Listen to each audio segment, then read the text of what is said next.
Tonight, meet a Metro Atlanta woman who found out family tales of racial identity are not always what they seem. Also tonight, there's an interesting twist you might find surprising. I had always been told that we had Native American heritage, and that's honestly what I was looking for. And we ordered the kit, I took the test and sent it off.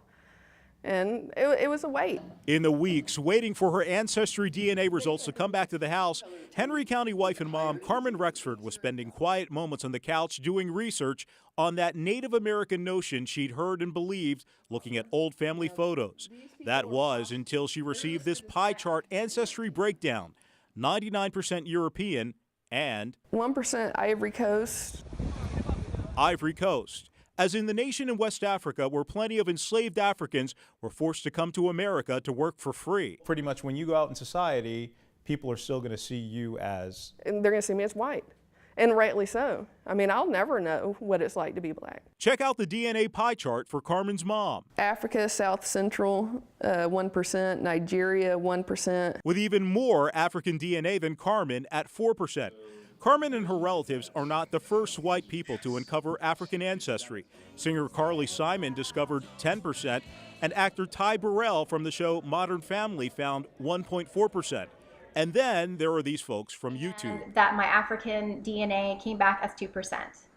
Now, I talked about in that video, I was very shocked because I come from a very racist family. This white supremacist made a DNA discovery on TV. 86% European and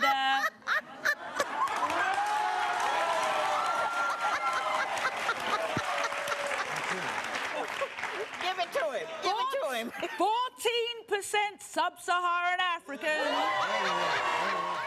And this from a former college president. The moment when I, as a 10-year-old boy, learned that my father actually had been living a charade. He had told people that he was Greek or Italian, but not that he was African American. A recent study found more than 6 million Americans who self-identify as European might carry African ancestry. Carmen Rexford's mom welcomed the news. She was actually pretty excited. I mean, she accepted it with open arms.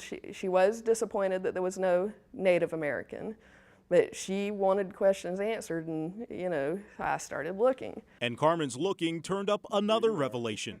It looks like we're cousins. Predicted relationship, 4th cousins. Possible range, 4th to 6th cousins. And it's confidence high. And when I went to the shared matches, you can see that you're related to all these other people through the same line. And then I found you. Hello, everybody. Thanks so much for joining us at 11. I'm Mike Dunstan. And lo and behold, I'm looking and I'm like, yeah, that's, that makes sense. And I contacted you just saying, hey. Carmen, we're probably related how, based on your research? I believe it's through Thomas Craig. He immigrated from Scotland. I've heard the Scots-Irish thing. And he came to Aiken, South Carolina. He moved next door to a William Bradley.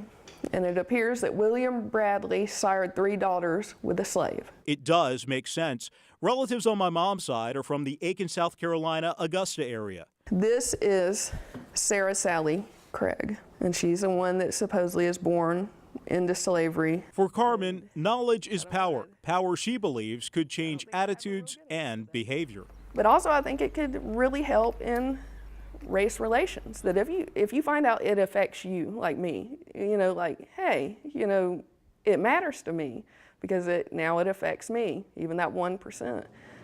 I think it would help them look at things a lot different.